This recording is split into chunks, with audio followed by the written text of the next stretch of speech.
Hello everyone, welcome to another exciting episode of Dayspring Discussions. This is a show where we talk about movies, sci-fi, TV, comic books, fantasy. If you geek out about it, we're going to talk about it. I am your host, Sean McGahee, and with me today is Joshua Del Angel. Josh, say hi to all the people out here. Hello everybody, good afternoon. Alright guys, so for those of you who are listening for the first time, I'm going to run off a couple of stories that happened last week. Josh and I are going to discuss them, and then you guys can chime back on social media or on our Gmail email account as well. Josh, you ready to get into it? Oh yeah, let's dive into it. Oh yeah, man. All right, guys. So let's start off with the bang. Thursday nights during NBC's coverage of the Olympics, we saw the new Rogue One trailer by Disney and Lucasfilm. Now, in the trailer, we saw Felicity Jones, who plays Jyn Erso, recruit a team to help her steal the Death Star plans. Now, the cast also includes Diego Luna, Ben Mendelsohn, Donnie Yen, Mads Mikkelsen, Alan Tudyk, and Forrest Whitaker. It's directed by Gareth Edwards and comes out December 16th. Now, for those of you who don't know, just because it seems like there's a lot of people who don't, this film is one of the first of the anthology films or spin-off films that Lucasfilm and Disney are doing with the Star Wars franchise. It takes place before the events of Star Wars A New Hope. So with this trailer, knowing that it came out, there are a couple things that I thought it had to do. Number one, you had to let people know that there is a new Star Wars movie coming out soon. And putting it during the Olympics, during where a lot of people are going to be watching TV, I thought was the best time to do it. I thought that was a prime time, smart move on their point. The second thing they needed to do was to tell people that, hey, this is not the continuation of The Force Awakens. It is an anthology film. This takes place before A New Hope, something like that. Just letting them know when it is. Josh, do you think they accomplished those goals? Those two goals, I do think they did. I feel like they made it clear that it is going to be an anthology film. You did that using a couple things, but overall, the vibe, the feel that I got from the trailer was it had very much that old school vibe. It was almost like they just took episode 4 and just took the same ingredients and made a whole new story off of that, man. Mm-hmm. I mean, it very much had that old school Star Wars vibe, much different from the vibe I got from Force Awakens. I got you. So, for me, okay, as a trailer, I really liked it. I thought it was a good trailer. If it was just a single movie, you see Jyn Erso recruiting her rebels, their mission, you got to go through her team a little bit as they introduce each of them. Beautiful shots right in there.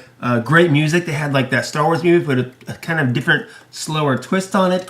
Great stuff there. And then, of course, at the very end, you had the brief appearance of one Darth Julius Vader, which was awesome. But to me, as establishing this as not Episode 8, I feel like it failed.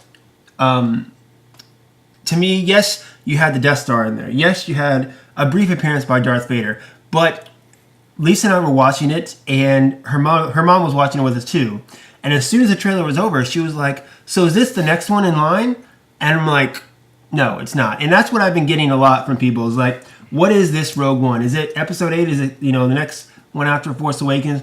And the general audience doesn't know this stuff, and this was the prime time to get them to learn to realize it. It's an opportunity for them to do that. And for me, I didn't do that as well. Sure, you had the Death Star, you had Darth Vader, but all they needed in this trailer was one sentence that said, "It's been 20 years since the formation of the Empire," or 20 years since the purge of the Jedi. Something to give it a time frame, so to speak. Did you see that super trailer I tagged you in yesterday? Yes, I did. So that was cool. Some fan put together like a super trailer where it was showing like kind of events of A New Hope, and then did like a little rewind, and then it started the Rogue One trailer. And that's to me what this trailer should have done, because again, that's just something to help establish we're taking place before A New Hope. But overall, the trailer itself was great. It's just I still don't feel like it got the message across that this is not Episode 8. This is Episode 3.5, if you want to call it that. Do you really feel like it's their goal to do that, though, to make it clear to the entire general audience that this is an anthology film? I think you have to, because it is the first anthology film, and since then, we've only had episode films. You have to let people know this is not an episode. This is going to be something. Even I had one person say even this. They're like, "Why'd they recast Rey?" Exactly. People don't know this stuff. They need to inform them. Now, of course, we're going to have at least one more trailer coming out. And first up, again, I think they still need to establish that what time it is. But the main thing, we need more Vader. Yeah. We need more Vader. He is the face of the franchise. We need him up front. We need him kicking ass because this is the heyday of Darth Vader during this time period. He's at his most powerful and his most lethal. He needs to be on the battleground, lightsaber in hand, and just throwing people everywhere and like just destroying crap. With the trailers I've seen so far of Rogue One, it seems like they're being kind of subtle and secretive with what they're showing. They're not trying to show too much. I mean, we got glimpses of Death Star finally. Yeah. We're starting to get other characters that are, being shown to us. I mean, I'm really intrigued by the actual team, Rogue One team, and what they bring to the story. But they're not showing us much of anything of Darth Vader, any of the original stuff. And I wonder if they're really trying to steer away from that. But I don't know, man. I don't know. It doesn't make sense. They want to try to showcase their new characters, which I get. But you can showcase their new characters once you get people into the theater. The point of the trailer and the commercials, you need to get people in there. And the people are going to go in if they like what they see, hence with the Darth Vader and the establishing of the time frame and all of that. Right. But, I mean, overall, the trailer, like I said, I liked it. I just felt it didn't do a good job of establishing what exactly this is or where it is in the Star Wars timeline. Yeah, and I just feel like if you want to sell tickets, it's not that overall important to give you every little detail. This is an anthology film. I think regardless, people are going to go see the Star Wars film that's coming out. They're pumped. They're excited. Of course. They pretty much guaranteed a certain amount of tickets that. Yeah, just the name Star Wars will bring people in. And I wonder if they're just hesitant on making everybody clear that this is an anthology film. They may just want you to go. And they just want to, hey, it's Star Wars, go. Once you're in the theater, you're like, I'm sure once the movie starts, the first thing we're going to get I mean, I'm definitely going to be there. I'm going to be there opening night, of course. I'm a Star Wars fan. That's what I do. But for me, it's like one of those things where I was talking to Lisa about this. Ever since this Rogue One, yeah, I want to see it, but I'm not like overly excited to see it like I was like Episode 7 or even looking forward to Episode 8. Maybe just because with this, my favorite part of the Star Wars franchise or the Star Wars mythology is the Jedi and the Sith, and this looks to have none of them in it. Right. This is like there used to be a Star Wars comic book called Star Wars Dark Times that took place in between Episode 3 and 4, and they were called Dark Times because that's when the Empire was taking over and the Jedi were no more. So this is like Dark Times is what this movie is.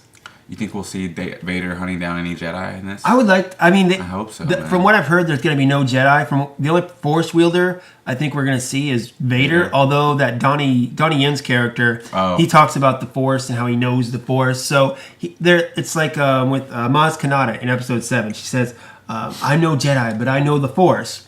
So there are people who are in touch with the Force, but they're not Jedi. They're not Sith. They can feel it, and maybe they can use it a little bit, but not to the extent of what Jedi and Sith can. Right. So I think we might get someone like that with Donnie Yen's character, but Vader's got to come into this film and just wreak havoc because he's got to show that he is the badass of the galaxy.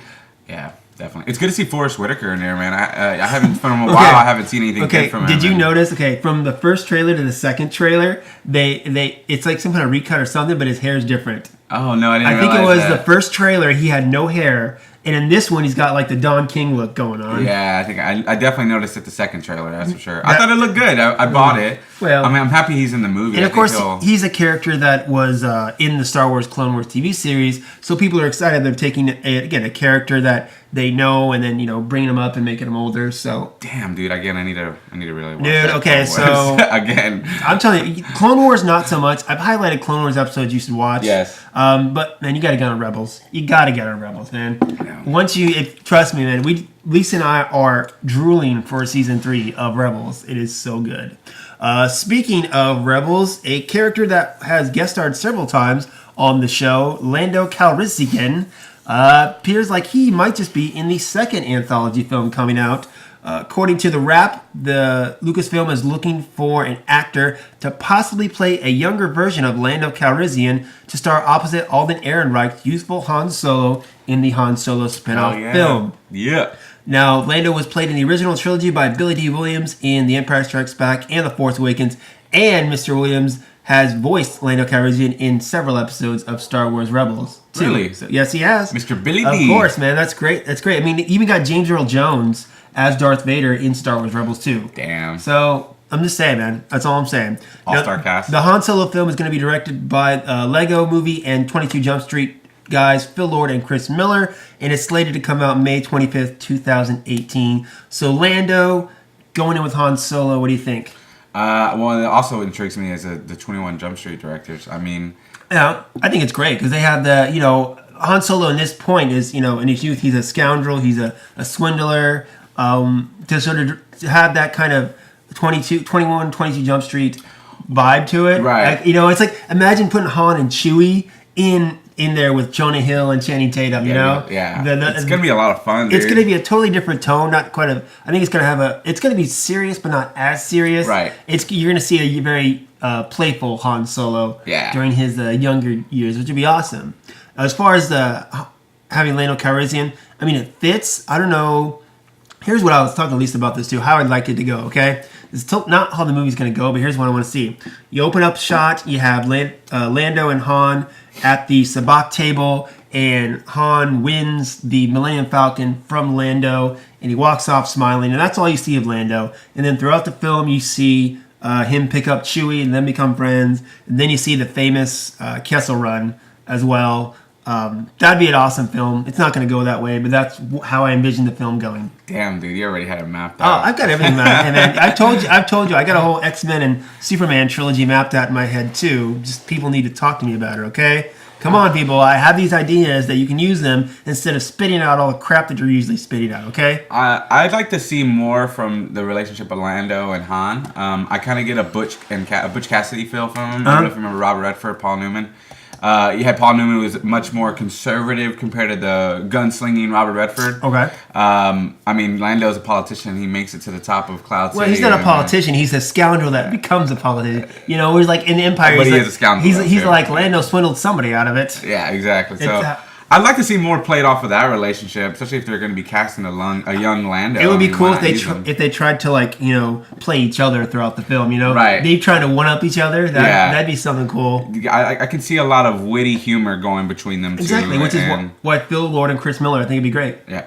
Cool. So, all right, guys. So stepping off of Star Wars for a sec, we're gonna jump over to Marvel real quick. Netflix has released a trailer for the Luke Cage series that is set to come out on September 30th. And in this trailer, we kind of get that Harlem vibe and the world that Luke Cage lives in. We also get to see some of the main cast, such as Michael Coulter as Luke Cage and Simone Mizik, I think I said that right, as Misty Knight. Now, the trailer also includes kind of an homage to Luke Cage's original look, where he has the silver tiara and the silver bracelets that the character wore when he was introduced in the 70s. All 13 episodes of Luke Cage are going to be on Netflix on September 30th. What do you think of the trailer, man? It's building an interest in me, honestly. I like this character with Jessica Jones. I'm a little nervous how he's going to be by himself. No. But the second trailer definitely piqued my interest.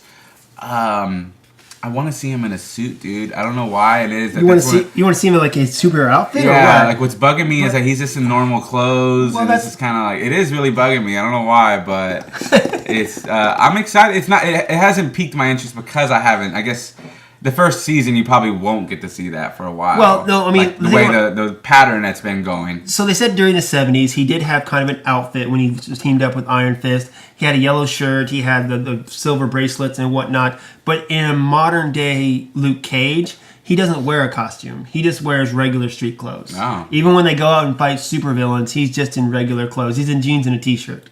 So he doesn't wear an outfit like Daredevil or Iron Fist or whatever. So, and what's her name? Jessica Jones in the comic books, same way. She used to wear a costume. She doesn't anymore. Basically, when Luke Cage and Jessica got together, they got married, they had a baby, they pretty much quit dressing up, and they just wear regular clothes now to fight crime. I can see them giving crap to Daredevil and all those guys for dressing up. Yeah. I can see that. Yeah, they're a lot more, edgier, I think, maybe than Daredevil, so they're going to give him crap a little bit. Yeah. One thing I'm excited about, one thing that was announced as well, is they featured Misty Knight. Now, right. Misty Knight actually goes on to be a love interest for Iron Fist, a long-time love interest in the comics. And they already said that this actress is actually going to be one of the main characters in the Iron Fist series coming up as well. Excellent. So that'll be cool. Crossing over again. That's going to be right. We already saw Rosario Dawson again. Right, yeah. As the Night Nurse. I love her character, too. She's going to be that thin, character throughout all the series, which will be awesome. Michael Coulter, like I said, I'm not a big fan of his from what he did in Jessica Jones. I'm not super excited about this, but I like the vibe of it. Again, this is all about the Netflix series and Marvel keeping it low key, keeping it small, keeping it in the neighborhood. You know, the Avengers are there to save the world. The Defenders are there to save the neighborhood, and that's the vibe I'm getting from this trailer. I think, you know, Marvel has yet to let me down, so I'm going to give them the benefit of the doubt. To me, it's all about the Iron Fist, though, man. I'm just waiting for Iron Fist, you know? Counting down the days. It's all about Iron Fist, so I'm counting down the for that. days. Because he's one of my favorite Marvel characters, so I'm looking forward to that. So, Do you think Iron Fist will rock the yellow and green? I think so, because there's a theme. They said there's the theme of the Marvel series, I guess you could say, where, what is it? What is it? Okay, Daredevil, there's a lot of, like, red, I think is what it is, in the series. With Jessica, there's a lot of purple. With Iron Fist, there's green, and then I think Luke Cage is yellow. Yeah. So they're kind of playing off color themes for everything. So I'm definitely think he's going to be in a variation of the Iron Fist outfit, whether it be exactly that. I don't know. Right. So we'll have to wait and see. As far as Luke Cage though, man, I'll be. Of course, I'm gonna watch it, man. I'm gonna probably knock all 13 episodes out pretty fast. I'm not gonna do a Daredevil season 2 thing where I took the day off and made a whole event out of it. I'll wait for Iron Fist for that, but I'll definitely watch it. It'll take a couple days and I'll get it finished off. I'm just more excited to see more of Jessica Jones and him. I really like their I don't think relationship. we're going to see Jessica Jones in here this one, are we? I hope we get a cameo. They haven't announced it because I know. This is after the whole events with Jessica Jones. Yeah, right? this is after. The actress has said that what's his name? Christian Ritter, I think. She said she's filming Jessica Jones season 2 and The Defenders kind of simultaneously. She didn't mention anything, or nobody's mentioned anything about a cameo in Luke Cage. So. They're already filming the Defenders? They're getting ready to, yeah, because they're almost finished up filming Iron Fist. That's the first one, because because this is the last thing from Netflix Marvel we're going to get in this year. Next year, we get Iron Fist in the spring and the Defenders in the fall. Sweet. So that'll be awesome. Of course, they already talked. I know I read something yesterday about when possibly the Punisher series will come out. They're talking almost 2017, maybe 2018 for that. So it might be one of those things where with the Netflix series, we might be going to three seasons a year instead of 2, which I'm totally okay with. Totally okay with. So, all right. So next up, guys, let's take a look. Oh, did you see the new Resident Evil trailer? Yes, I did. Have you seen any of the previous movies? Yeah, well, I can't say I've seen them all the way. Okay, my brother is a big Resident Evil fan, so whenever I hang out with him at home or whatever, I've watched 1 or 2 of them or parts of them, when we're, drinking or whatever. Yeah, I've seen them. I didn't watch the trailer because I really have no interest in this, but it does have a cult following. So, from a guy who's maybe seen some of the movies and watched the trailer, what did you think of it? What are your thoughts on it? It looked different. It looked a hell of a lot different from anything else that I've seen from recently from Resident Evil. I didn't have a whole lot to say about it, honestly, man. I mean, it looked interesting. If I'm gonna go see an action film, I'm just so stuck on the superheroes right now, man. That these other action films, I'll probably end up just waiting until they come out until I can rent them or. Yeah, I mean, honestly, the Resident Evil series, I have no desire at all. I mean, like I said, I barely watched one movie, and that was just because I was just hanging out with my brother. Those movies I just get into them. I don't get into them. Until they bring my girl back, Michelle Rodriguez. Honestly, I was into the first one because of her, and of course you got Mila Djokovic. But until they bring her back, Michelle Rodriguez, yeah, I'm not gonna be like, well, she's busy doing those Fast and Furious movies. You know how difficult those films are to do, of course, right? Anyway, all right. A lot of green screen action. A lot of green screen action on that. All right, so stepping over, let's go over to the DC universe.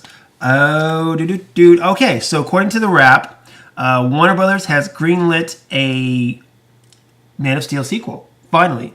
Quote, Superman is a top-notch priority for the studio, and getting the character right for audiences is of the utmost importance. Now, as it stands, Warner Brothers has 2 dates of DC films. They have not yet named what the films are. One is October 15, 2018, and one is November 1st, 2019.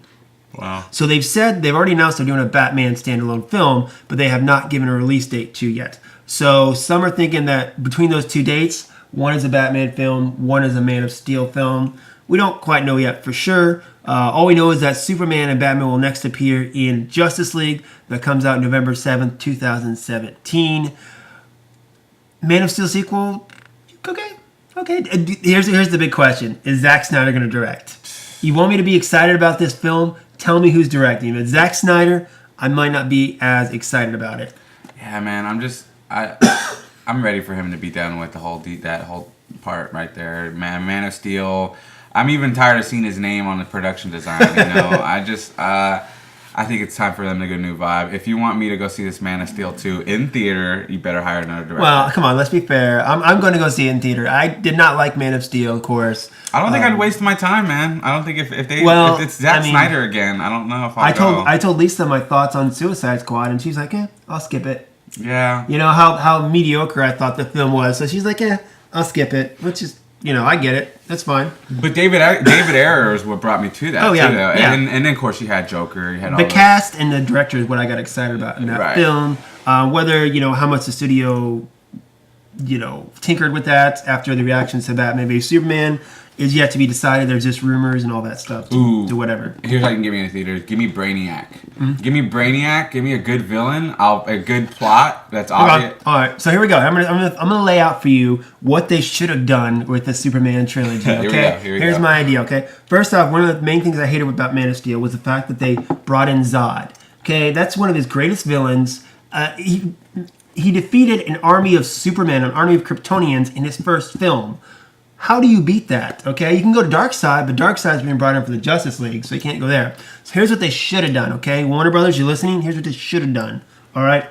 The first film, your main villain is going to be Metallo, okay? A robot who's super strong, powered by kryptonite, gives him a little bit of challenge, okay? The second film, you up the ante, okay? You go with either Zod or Brainiac, help tie him to the going cosmic, and also kind of his ties to Krypton a little bit, get a little inside, emotional turmoil going on. And then in the third film, you bring in Darkseid, the Hitler of the galactic universe. And again, your villains just get tougher and tougher. And that's the way it should be in any trilogy. The villains should, get more and more menacing. Right. Is what it is. And the fact they started off with Zod in the very first film, they blew their load, man.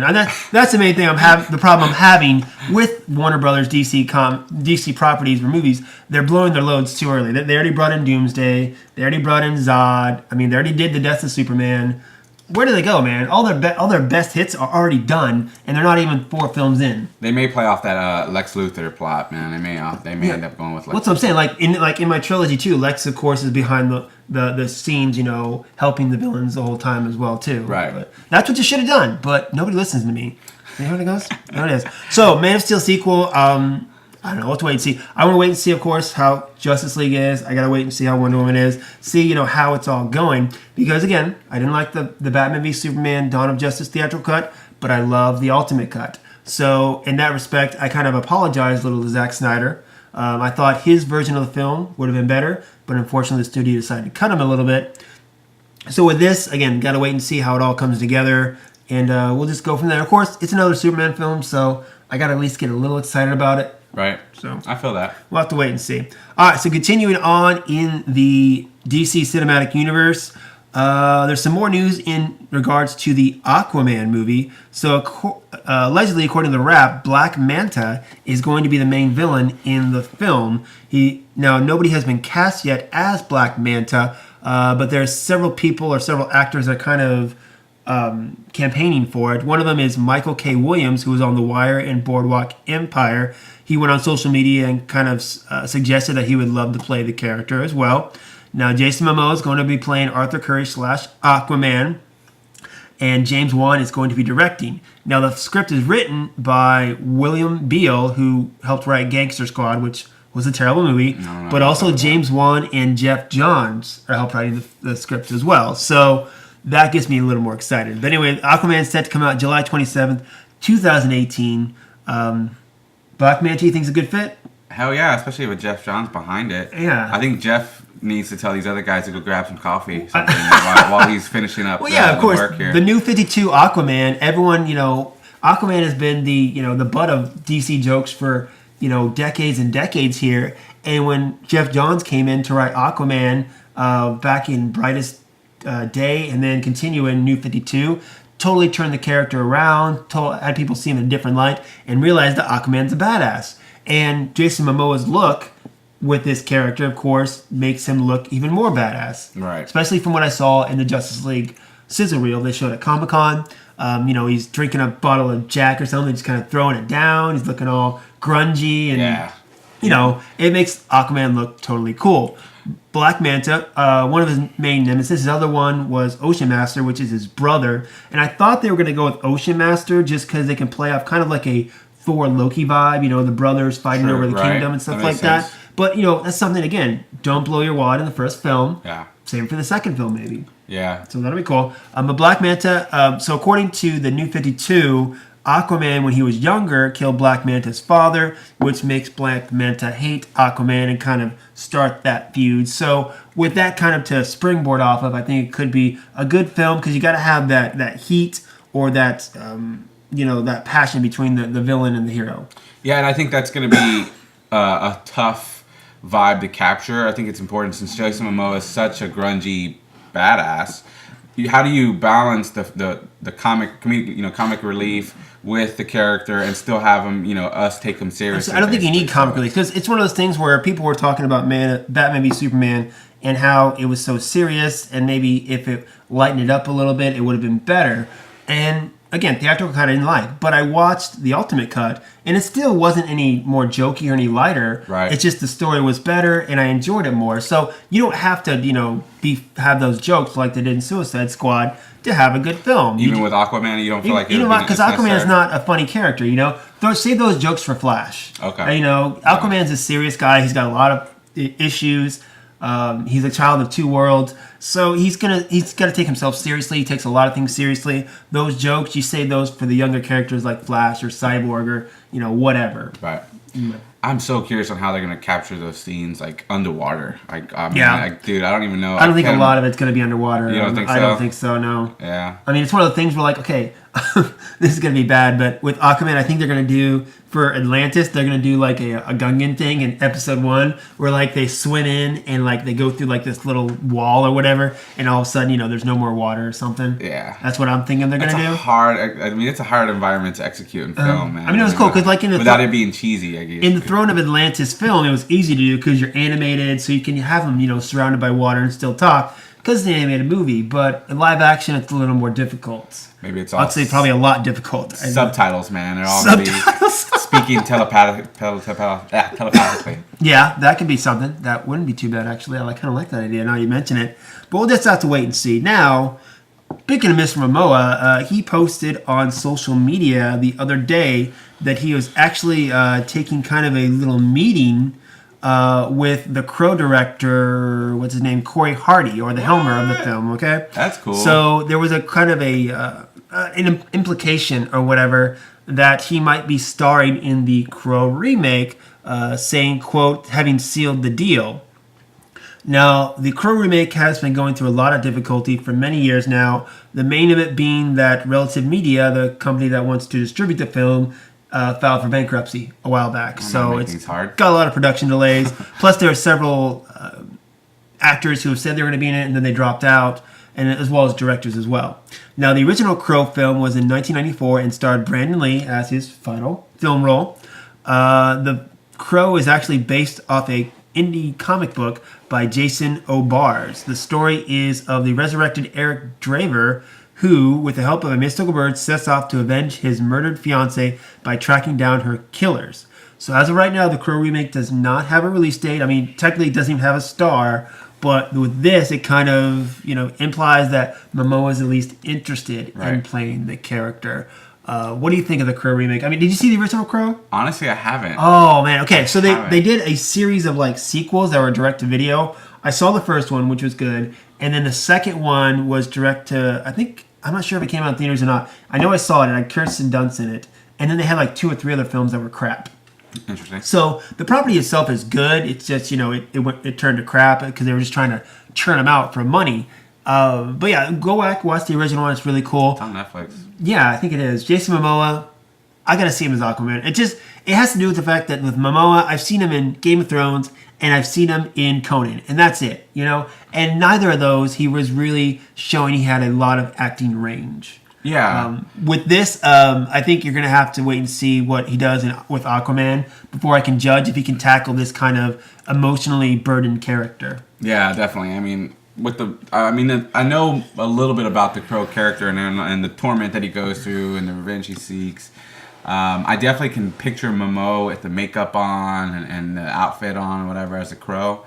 Whether or not he can play a how'd you put it? Emotionally, what is it? Burdened character. Yeah, yes, there we go. I mean, he's essentially character. A zombie, is what the Crow is. So Yeah. he's out to avenge his love. I definitely can picture it action wise. I mean, he's definitely a star, but whether or not he can act, which I think this story would depend on. It.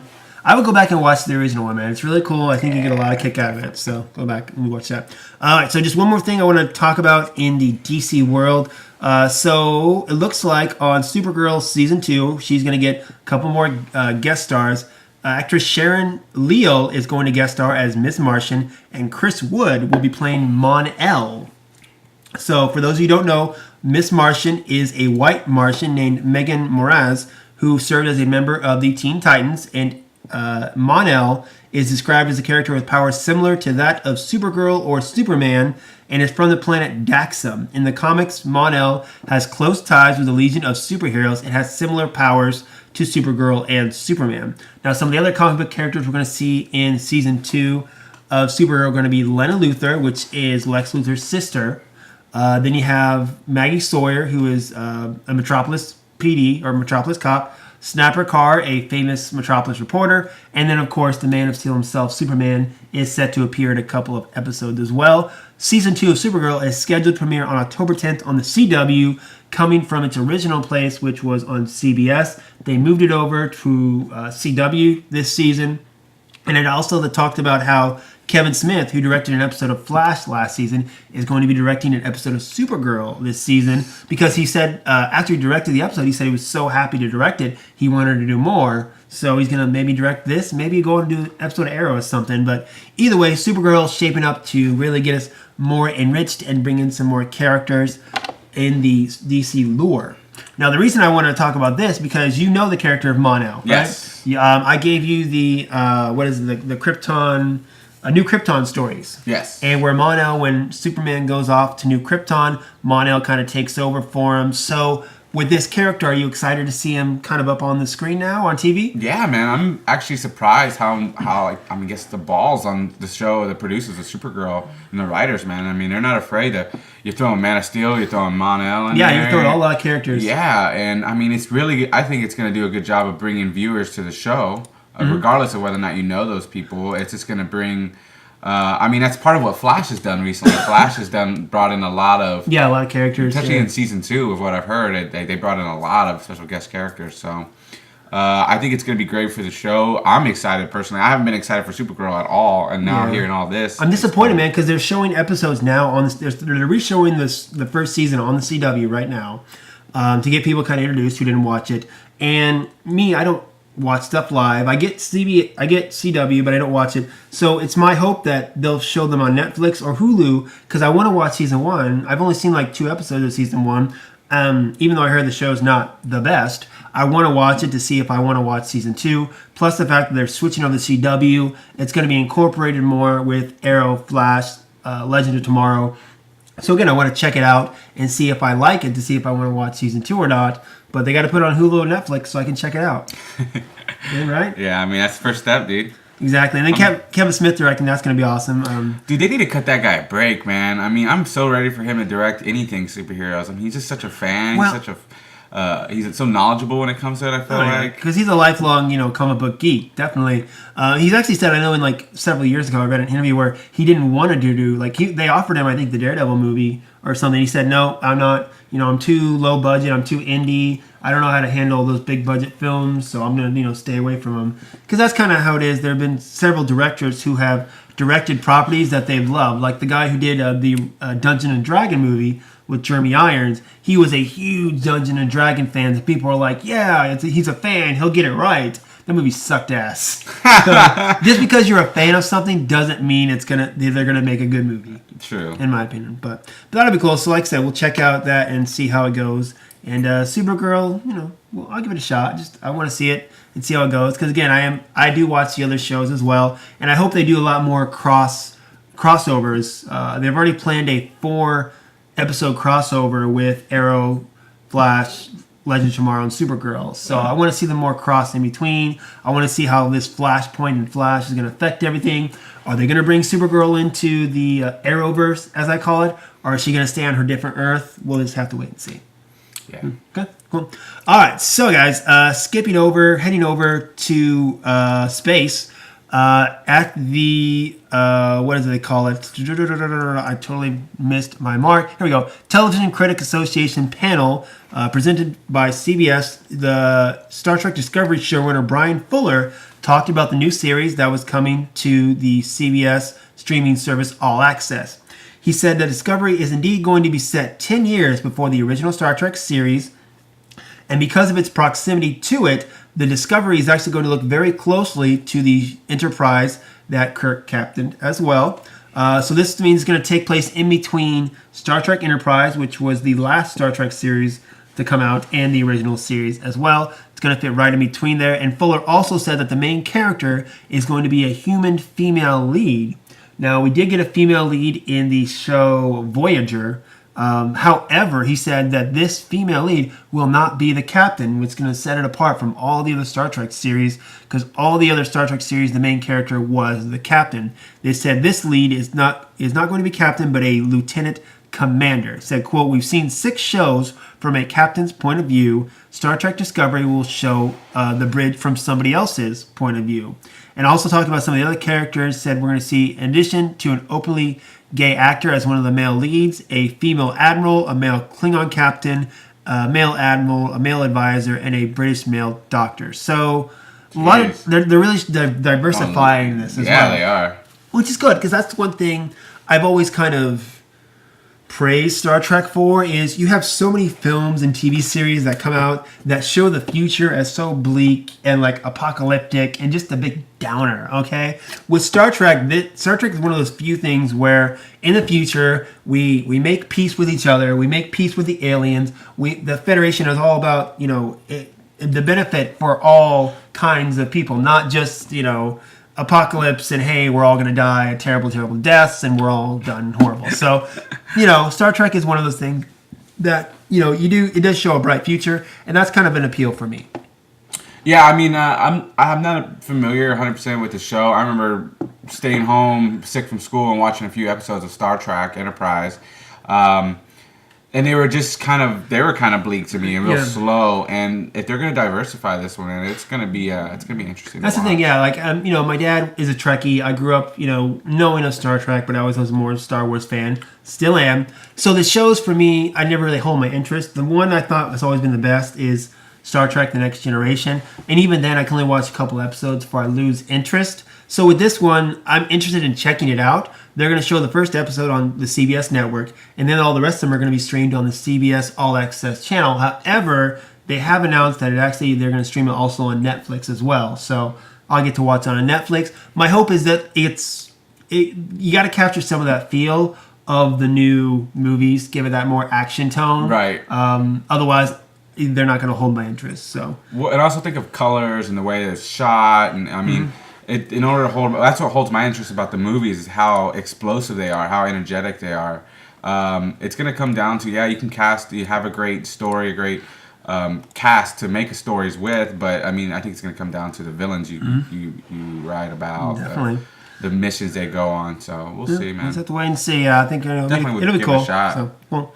All right, so stepping over to Fox's side of the Marvel Cinematic Universe, we know that the next Wolverine solo film is going to be Hugh Jackman's last entry as Wolverine.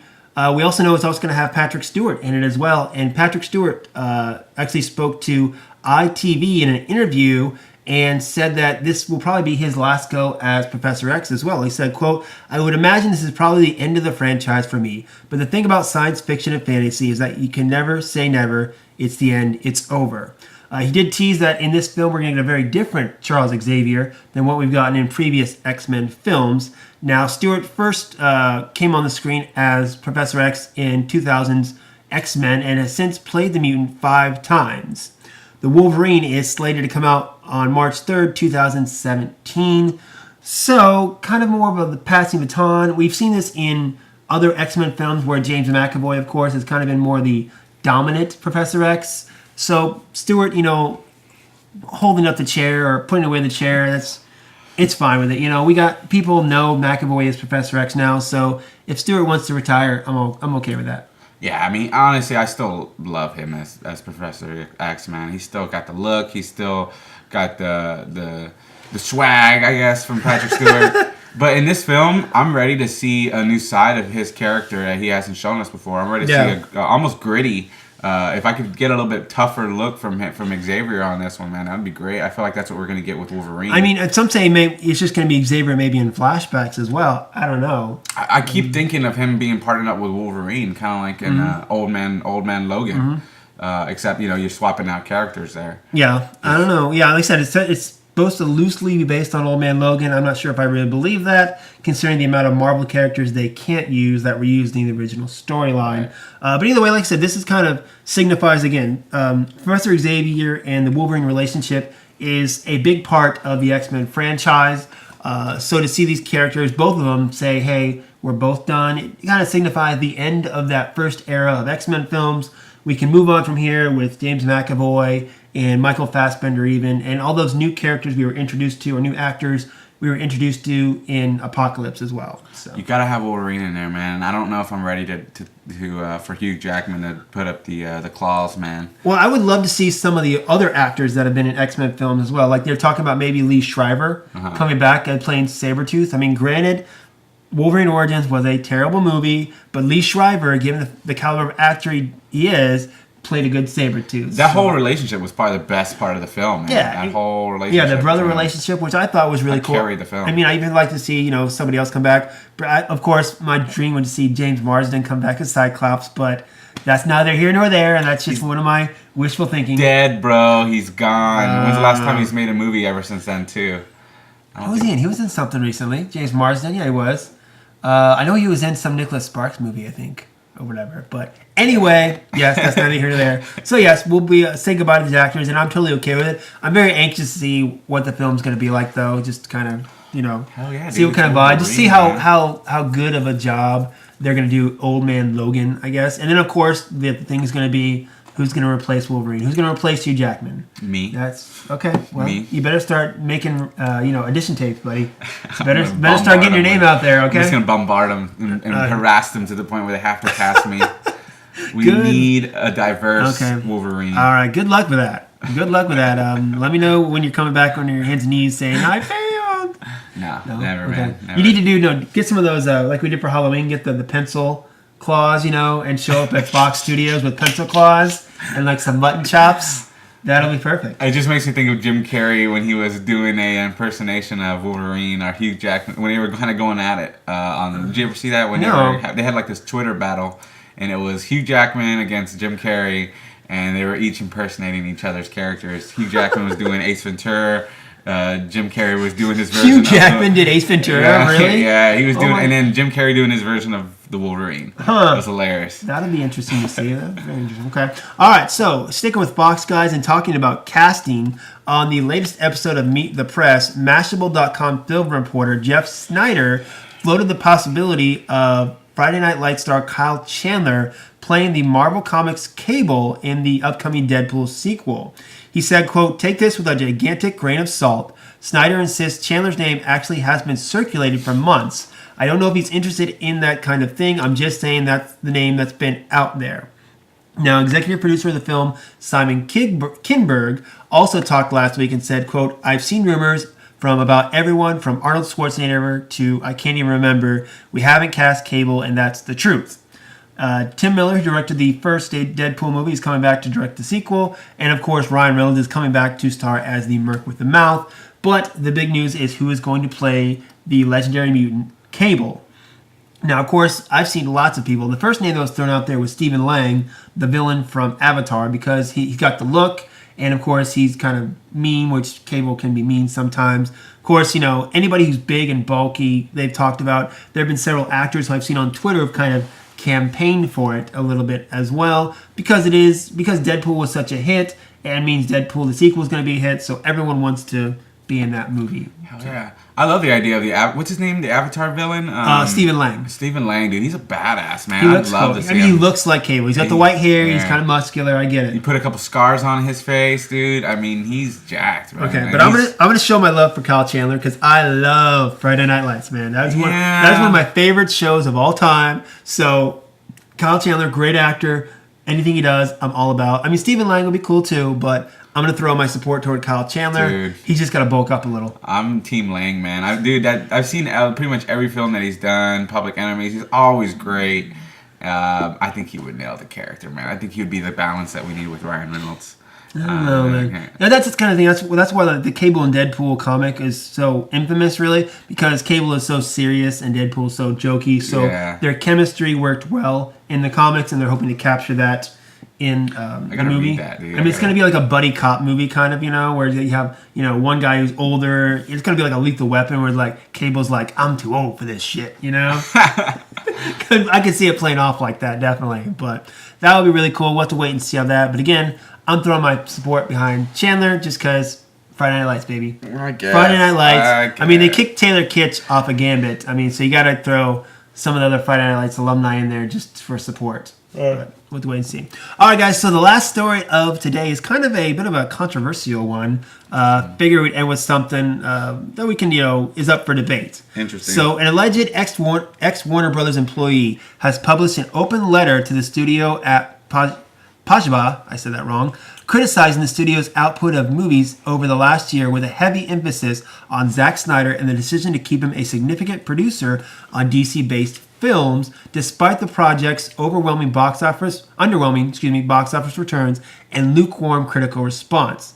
Now, this person is under the surname Gracie Law and addresses Warner Brothers CEO Kevin Tsuchihara as, quote, "You, your executive team, and the vision of your extraordinary storytellers that resulted in the loss of around 1,000 jobs seems intent on crashing the ship into as much shit as you can find in the ocean by making insane decisions over and over again. Zack Snyder is not delivering. Is he being punished? Assistants who were doing fantastic work certainly were. People in finance, people in marketing, people in IT. I have so much respect for your studio. I was also there in 2014 when you made the decision to lay off 10% of your workforce. It was a terrible year. Every day I saw someone pack up their desk and carry a box to their car. Now, this Law character also went on to talk about not only DC-based projects, but also other films the studio have invested in. Quote, in 2014, we pursued the storytelling vision of Adam Sandler's Blended and Clint Eastwood's Jersey Boys. Failures. We pursued a potential great summer movie like Edge of Tomorrow and completely botched its release. Same with Man from U.N.C.L.E. We dug in our heels and hoped the Hobbit trilogy would somehow stop being a mediocre case of diminishing returns. Talented, loyal people packed their boxes and went home while your storytellers dropped the ball. Now, summing up the argument, Law went on and said to end it, quote, if I worked at a donut stand and I kept fucking up donuts, I'd be fired. Even if I made a tiny decent one every now and then, it doesn't matter. I'm going to get fired. Some heated words. Some heated words. Now, God. Let's take a step back and say that I think this is kind of very juvenile, really. Yeah. This actor, disgruntled employee, I get they're angry, but it's just like any other, teenage girl or teenage boy, whoever, that airs their dirty laundry on social media. It's just no point. It's juvenile and stupid and just whatever. I wonder if he feels better after posting this. And crossingly well. I wonder if I bet Warner Brothers is all about finding out who this person is now. But something tells me they've already been fired or are going to be fired anyway, so it doesn't matter. But again, the fact that this was released, kind of juvenile, but it's been something I've been thinking about for a while too, because they have all these films, not just the DC films, but Warner Brothers is kind of in a bit of a rut. Yeah. They have a lot of franchises that are not working out for them, and they're in a bit of a pickle now. They need the DC movies to pay off so they can have something work out. Now they do have Fantastic Beasts, the Harry Potter spinoff, come up, which I'm sure is going to make them some money. But they have a lot of other films that aren't paying off for them. They spoke of Edge of Tomorrow, which is a good Tom Cruise film, and I'm not really a Tom Cruise guy these days, but that was a good movie where the marketing was just totally botched on it. And then going back again to the DC films where Suicide Squad, for instance, we know, or we've heard rumors now, that after the bad reception of Batman v Superman, they went and did reshoots to try to do more stuff to Suicide Squad to get people to like it. That kind of reactionary tone is what they're doing, and Warner Brothers is just, they're making mistakes from what I can see and from what everyone else can see. How they're going to fix it, I don't know. So I get this person's point of view, because when it comes to, like, say, a TV show, I watch a TV show and I'm like, well, this show, it's run its course. Let's quit the show, cancel it or whatever. And I hate saying that, because there are hundreds of people that work on a television show or a movie, and that's like I'm saying, oh, I want these people to lose their jobs. Yeah. I don't want these people to lose their jobs. I don't. It's just the quality of the show has lowered, so you just need to take it off the air. But again, that's like saying I want this person to, lose their job, which makes me seem kind of bad, but at the time, I'm a viewer, so it's a mixed bag. I mean, us being the viewer, I think our conscience should be clear. I mean, these guys are knowing what they're going into as far as this type of industry, what it means as far as the stability of your job. You're successful, you keep your job. I mean, and it's not necessarily everybody's fault. It could be the corporate guys that are screwing us all up, and I think that's what it is. But I mean, I don't know, man.